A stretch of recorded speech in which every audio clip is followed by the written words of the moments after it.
Well, hello, and welcome to Generational Wellbeing with Dr. Loom. Thank you for joining me today for yet another episode. So, I will start this episode with a story. Not too long ago, I was trying to get my kid to finish her food, and I told her, if you don't finish your food, I will not take you to dance class today. And in return, she said, if you don't eat your fufu, I will keep you from going to your morning run. Now, she knows I love my morning runs, just like I know she loves her dance. And she had also heard me talking to my sister about my dislike for fufu. So I did not even know she was listening in on that conversation, but now she took that particular conversation in her mind. She has certain preferences just like I do. However, I was trying to get her to eat something that she did not particularly like, and I was threatening to take away something she likes.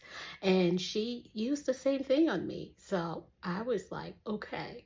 Now, that translates to what I want to talk about today, because there are certain conversations that we have about food that are not necessarily happening during mealtime. It could be when you're talking to your family members. It could be in conversation with someone, just like it was in my scenario. It was in conversation with someone that I was not aware that my daughter was listening in, and she took it in and she used it back on me.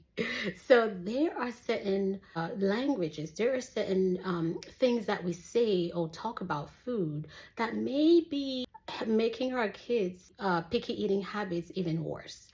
So today I'll talk about certain things that you may be saying about food, certain languages or the way you describe food that may be making your kid picky or making the picky eating habits even worse. So that's what we're going to talk about today. So the first thing that we may be doing without knowing is using food as reward. Now, this one is very familiar. I've fallen into this one as well, where you say, well, if you finish your broccoli, I'll give you a cookie, or you get ice cream if you clean up your plate. So what that translates to is that, hey, if I eat this food, that is probably not necessarily a good food. I'll get rewarded with something sweet that is a good food. In essence, we are labeling that one food as good versus another one as bad. That may work short term where, yeah, you get a small win there where the kid may eat the broccoli or the pea or whatever you're trying to get them to eat. But long term, it may backfire because they will not on their own willingly eat that particular food, whether it's broccoli or peas or whatever. All of them may then associate any foods that look like that as probably not even a good food per se, not what trying by itself, because it's already labeled not good or not tasty or bad without us knowing it. So we're not necessarily labeling it as, but it's inferred based on how we communicate that one food may be good or one food may be preferred or one food is used as a reward. Another thing that this also may be communicating is that don't pay attention to your body's internal cues of whether hunger or satiety, where, yeah, I may be full, but I will clean up this plate and get a reward, another food, to eat, even though my body's saying I'm full, because I'm really doing this not for nutrition or per se, but to get the reward that comes from it. And research has showed that kids who are bribed with food or use food as a reward end up having an emotional attachment to food later on in life, where they can do like emotional eating and stuff, where when you think about it, eat something that I don't like, or I go through a situation that is traumatic or discomforting situation, or I face a challenge throughout the day, guess what I'm going to want to do after that as a reward? I'm going to sit down and binge eat comfort food. Those are all habits or behaviors that I learned from childhood, which not intentionally, not necessarily intentionally though. So that's the first thing we're doing. Now, the second thing that we may be having kids do, or that may be backfiring on us, is if we cook a new food or we present a new food and we ask them direct questions that require a yes or a no response. So this could go like this. It could be, for example, you could have a new veggie that you have have prepared for your kid.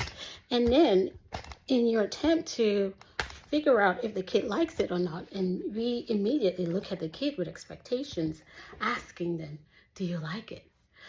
A lot of times we're asking them hoping that they'll say yes, they like it. But then there's something there, because what if the kid says no? What does that imply?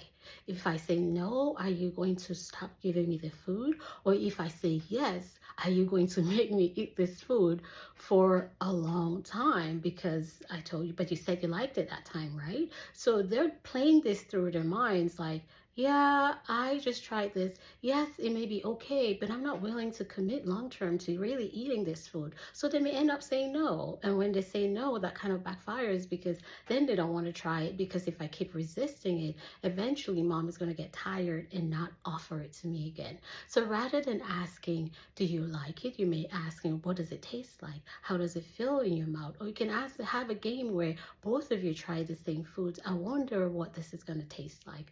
And then you start helping them to with the taste, to start putting words to the taste that they're feeling in their mouths and stuff. Is it soft? Is it salty?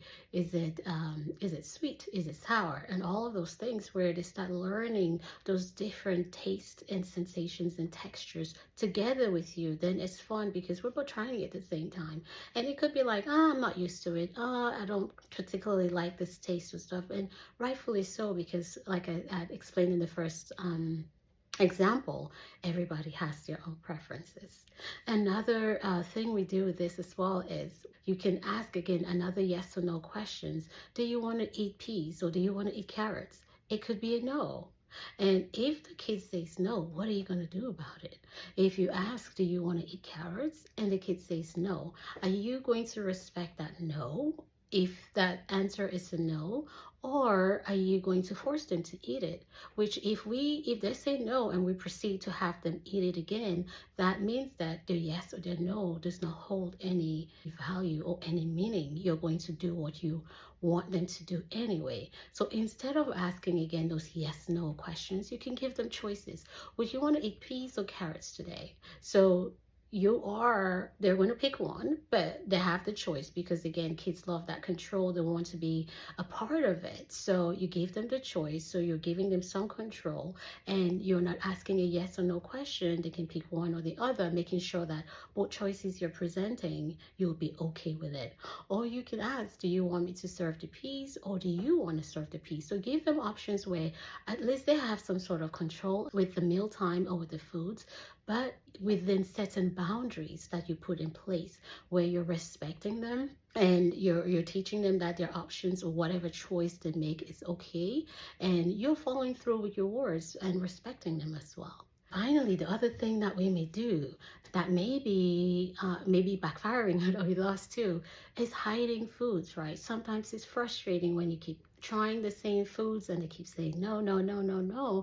Sometimes it's tempting to just hide it in something and then not tell them exactly what it is. Or you could maybe do breaded cauliflower and tell them it's a chicken nugget. But guess what? Once that kid bites that food and knows that and it tastes different from what they're familiar with, they come to a place where they don't really trust what you're presenting to them. Where sometimes when you present the thing that looks like the chicken nugget, it may actually be a chicken nugget. They may be hesitant to try it because they're not sure if it's the real thing or it's the wrong thing. Instead of hiding foods, you may want to involve with them in the cooking process and say, okay, we're going to add some carrots in this today, or we're going to add something else today, and make it a small size. And once they see it and try it again, trying it together, what does it taste like? This is what a carrot tastes like. Or comparing or putting the similarities between what they like and the new foods, where we're focusing on those foods that they like, and then bringing their preferences and